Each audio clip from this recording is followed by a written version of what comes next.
Olá, como você está?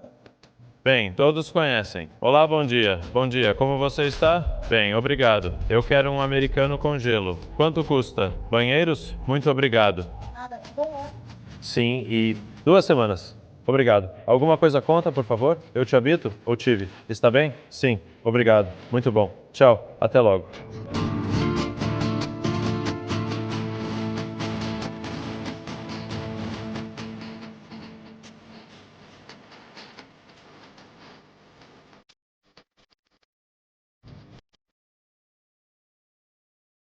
Aprender espanhol no México não se inicia em sala de aula. Começa na loja da esquina, em um táxi com o taxímetro rodando, ou quando você está sem troco, ou na lavanderia quando percebe que esqueceu a palavra para amanhã.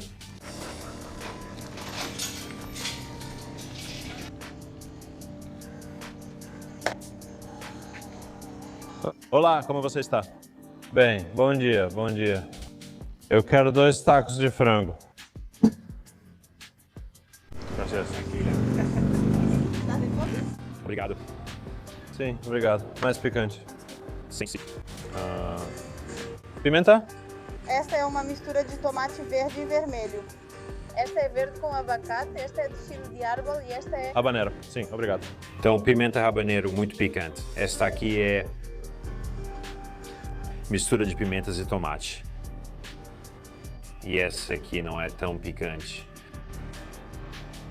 Vamos lá, eu vou escolher uma mais picante. E só um pouquinho.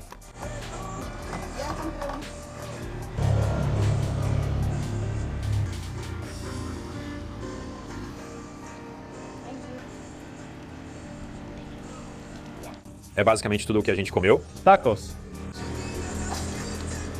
Comemos algo além de comida mexicana?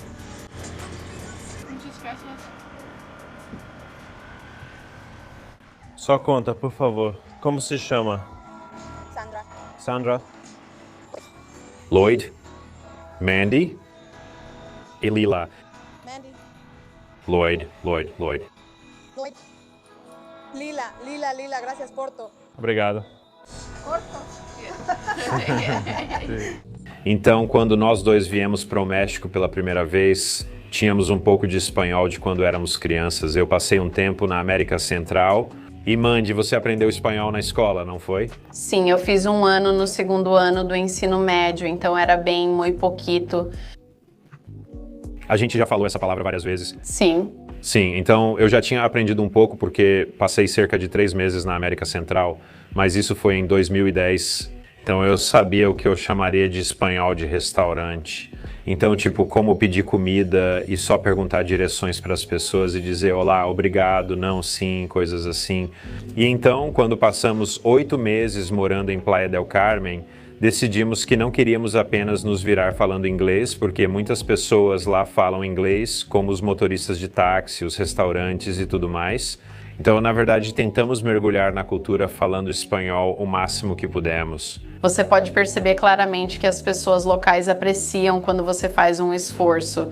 Então, queríamos pelo menos tentar. Sim, e a primeira forma que fizemos isso foi morando em um bairro bem local. Ficava apenas a alguns quarteirões da principal área turística, mas tinha a tienda local, como eles chamam, que é tipo uma mercearia de bairro, eu acho. Loja de esquina, 7-Eleven. Não era um 7-Eleven. Era uma merceariazinha de família.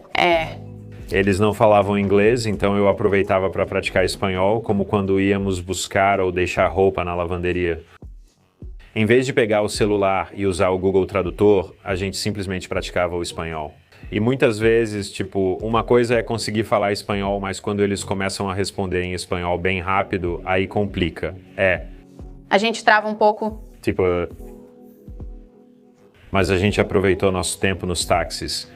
Se o taxista falasse um pouco de inglês, a gente dizia que estava praticando nosso espanhol e tentava, tipo, ter uma conversinha em espanhol. E acho que isso funcionou um pouco. Sim, muitas vezes a gente perguntava como se diz tal palavra em espanhol. E aí eles falavam pra gente e a gente ficava repetindo várias vezes. Achamos que esse era um jeito fácil de aprender novas palavras. Sim, e até mesmo dar uma roubadinha usando o Google Tradutor, ao invés de só usar o Google Tradutor e ativar o áudio para ele falar o que você quer dizer, o ideal é praticar falando você mesmo. Acho que isso ajudou bastante. Com certeza. Então, toda essa repetição, tipo, fazer as mesmas coisas o tempo todo, tendo as mesmas conversas com motoristas de táxi e nos restaurantes. E a loja local realmente ajudou a gente a lembrar muito do espanhol básico. Mas eu ainda sinto que a gente não passou desse ponto. A gente só ficava dizendo as mesmas coisas de novo e de novo. Então, sim, a repetição foi boa, mas a gente não conseguia sair disso, sabe? Não conseguia expandir além disso. Então, a partir daí, a gente começou a se arriscar um pouco mais e tentou conversar até mesmo com os moradores locais na rua. Em espanhol, tipo, começando só com um oi, tudo bem? Que é tipo, você sabe, hola, como estás? E aí quando eles dizem muy bien e tu, você responde bien, onde estás? Onde você está? Coisas bem simples, mas não só em interações de negócios com pessoas locais mesmo na rua. E eu acho que isso ajudou muito. Então, no total, passamos 8 meses no México. Se você incluir o tempo que passamos em Playa del Carmen, mais este mês em Tulum, dá cerca de 8 meses no México. Acho que nosso espanhol ficou bem decente. Bem melhor. Eu me senti muito mais confiante só de, tipo, poder sair e não me sentir completamente perdida só por fazer do jeito natural. Sim, e sinceramente, em comparação, passamos 8 meses no total no México. Ficamos 2 anos na Tailândia e mal sabíamos mais de 10 palavras. Foi tão difícil, tipo, a pronúncia e o jeito que eles articulam as palavras. Eu sinto que minha boca nem consegue fazer os sons que os tailandeses fazem. Mas com o espanhol parecia uma transição muito mais fácil. Além disso, o fato da escrita usar os mesmos símbolos do inglês também ajudou muito. E essa é outra coisa também, em lugares como Tailândia e Vietnã, onde eles não é uma língua derivada do latim, então você nem consegue tentar ler para praticar. Enquanto no México, muitos dos restaurantes locais que a gente foi só tinham cardápio em espanhol. Então, às vezes, você é forçado a ler em espanhol e a gente acabava percebendo várias palavras que apareciam repetidamente. E a gente pensava, beleza, agora eu sei o que é isso porque já vimos antes. Ficamos muito boas com comida. Enquanto na Tailândia isso simplesmente nunca aconteceu. Tenho certeza de que se realmente fizéssemos aulas de tailandês e nos aprofundássemos de verdade, seria possível. Mas pelo que eu vi, tailandês é uma das línguas mais difíceis de aprender. Especialmente de forma natural, eu acho. Então, enquanto tentamos aprender de forma natural aqui no México, não vou mentir, tivemos muitos momentos em que usamos o espanhol e aí eles respondiam algo pra gente e a gente não entendia. A gente não sabia o que eles estavam dizendo ou eu entrava em pânico e esquecia o que ia falar bem na hora de conversar com alguém em espanhol, até que finalmente algo fez sentido pra gente e a gente adicionou isso à nossa rotina, que foi o Lingo Lingo Pi. E se você nunca ouviu falar do Lingo Lingo Pi, é tipo uma Netflix, mas feita para aprender idiomas. A gente escolhe uma série mexicana no nosso nível e as legendas são interativas. Cada palavra é clicável. Então, se a gente vê uma palavra que aparece na tela e não faz ideia do que significa, é só tocar nela que aparece a tradução em inglês. Depois, essas palavras viram rapidamente cartões de estudo e questionários, então elas realmente ficam na cabeça. Então, tem 2 funções pra gente que foram verdadeiros divisores de águas. Tem o controle de velocidade e a pronúncia. Se uma cena estiver muito rápida, você pode diminuir a velocidade e não fica com aquele som estranho de robô. Aí eu uso o recurso Say It para repetir exatamente a mesma frase e receber um feedback sobre o meu sotaque. É muito menos constrangedor do que praticar com uma pessoa de verdade. Tem uma biblioteca enorme com mais de 3.000 séries e filmes em 14 idiomas, então a gente maratona coisas que já assistiria de qualquer jeito. Comédias mexicanas, documentários de viagem, até músicas, podcasts e vídeos. Então, na verdade, a gente tem assistido bastante o Galinho Chicken Little, que é um filme infantil. E isso porque estamos meio que matando 2 coelhos com uma cajadada só. A gente consegue assistir a um filme e aprender espanhol enquanto a Lila aproveita o filme ao mesmo tempo, o que tem sido ótimo. Funciona em todos os lugares. Celulares, laptops e TV, para noites tranquilas de estudo em casa. Sim, vou ser completamente honesto. Eu nunca fui alguém que se desse bem com aulas. Eu não era muito bom em me concentrar na escola e já fiz algumas aulas de idiomas antes. E por algum motivo, por mais que eu tentasse, nunca dava certo. Já fizemos aulas de espanhol individuais, já fizemos aulas de tailandês individuais, e eu não sei o que é, talvez seja TDAH ou algo assim. Eu não sei, mas simplesmente não entra. Por isso achamos o Lingolingopi mais fácil de absorver, pois assistimos nossos programas de TV favoritos, algo que já faríamos normalmente. Se você quer aprender espanhol como um nativo, ouvindo como as pessoas realmente falam, aproveite o Lingolingopi pelo nosso link abaixo. Você vai ganhar 7 dias de teste grátis, além de um grande desconto no plano anual. Só experimenta. Veja um programa de TV hoje à noite e clique em palavras desconhecidas para descobrir o que acontece. Observe se você aprende e se isso funciona para você. Literalmente, tudo o que precisa é de uns 10, 15 minutos por dia, e esses 10, 15 minutos por dia realmente fazem diferença. É isso aí. Divirta-se e não se leve tão a sério, Ria. Lloyd e eu, por exemplo, rimos muito de nós mesmas fazendo isso. Não somos boas, mas estamos tentando. Outra maneira que achei muito útil para aprender espanhol de forma natural foi fazer aulas de yoga em espanhol. Então a professora falava algumas coisas em inglês e outras em espanhol. Mas na maior parte do tempo eu aprendi apenas observando a pessoa ao meu lado. Qualquer pose que ela fazia, eu copiava, e assim eu aprendia qual era a palavra para aquela parte do corpo.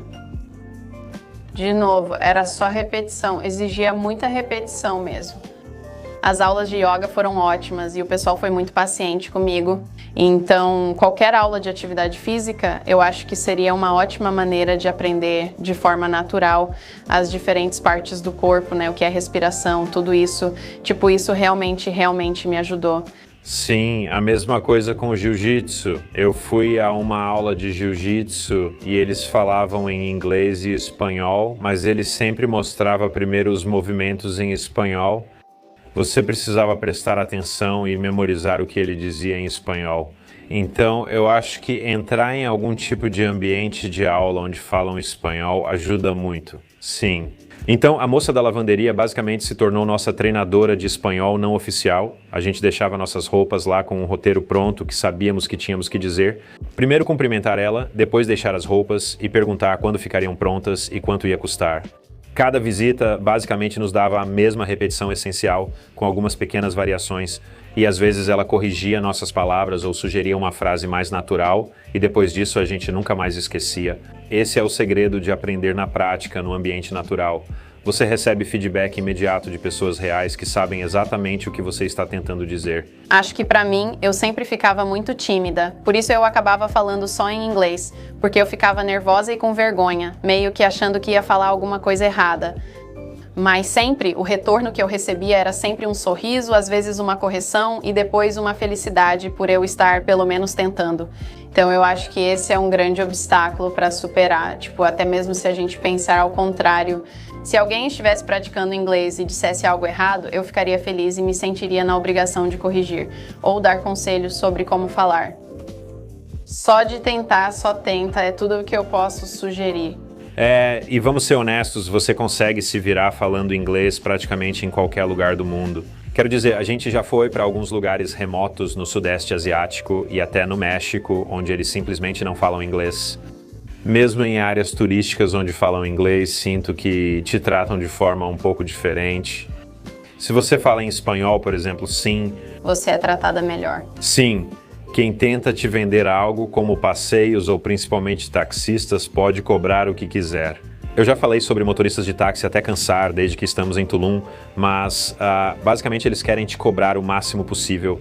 Mas se você começar a conversa falando espanhol muito bem, mesmo que esteja meio blefando, mesmo que você nem entenda direito o que eles estão respondendo, eu acho que o processo de negociação fica muito mais fácil. E eles baixam bastante o preço, porque eles não te veem tanto como um turista, te veem de outra forma. Tipo, ok, talvez essa pessoa more aqui e saiba um pouco de como as coisas funcionam. E você também está tentando ser respeitosa, com certeza. Sim, também criamos o hábito de prestar atenção em qualquer placa que víssemos em qualquer lugar.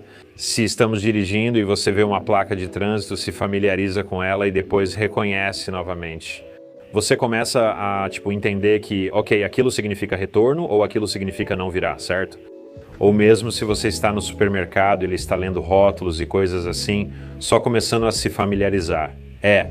Supermercado é um bom exemplo, tipo, ou ver gelo na beira da estrada era tipo yellow, eu não lembro desse, ou tipo uma placa de aberto ou fechado, só de lembrar dessas coisas. Elas parecem entrar no seu subconsciente e já foram úteis muitas vezes.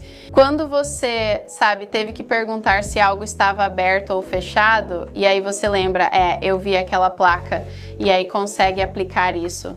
E quero dizer, obviamente, quanto mais tempo você passa em um país, mais você vai conseguir aprender e mais você vai conseguir se imergir na língua e na cultura.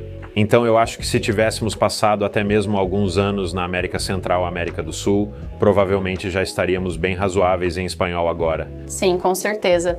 Não buscamos perfeição, mas frequência. Preferimos consistência à esperteza. A diferença entre conhecer e dominar uma palavra. Você domina uma palavra quando a usa tanto na prática que ela sai naturalmente, mesmo sob pressão, com fila, motorista esperando, bebê no colo e a máquina de café funcionando. É no mundo real que isso se fixa. Se você está começando, siga este guia simples que usamos. Escolha 3 situações diárias para praticar espanhol repetidamente. Por exemplo, táxis, a mesma mercearia da esquina e a mesma lavanderia, comprometa-se a começar a conversa em espanhol toda vez. Escolha 10 frases que você usa constantemente e memorize essas primeiro. E não tenha vergonha. As pessoas entendem que você está aprendendo e que não é fácil aprender um novo idioma. E elas simplesmente apreciam o seu esforço. Então, apenas faça o seu melhor. E é isso, vai escolhendo algumas palavras aqui e ali e eu acho que você vai melhorar naturalmente.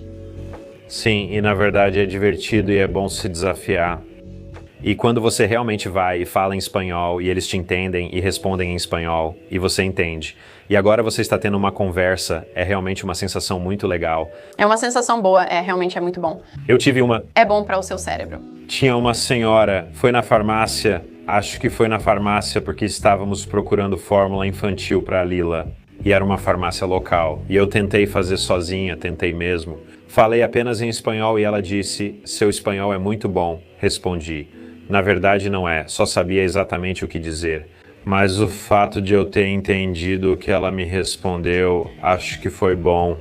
Sim, mas é isso, adorei. Então, se você é alguém que está preocupado em viajar para algum lugar onde se fala espanhol, se está preocupada com a barreira do idioma, não faça disso um motivo para não viajar para algum lugar. Vale totalmente a pena, e mesmo que você se perca e fique confusa, tudo bem. É divertido, você vai se virar e ficar mais esperta e confiante nesse processo.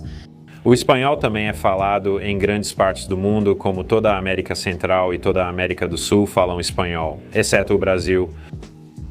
Existem muitos países para onde você pode viajar, não só o México, mas também toda aquela região e, claro, a Espanha.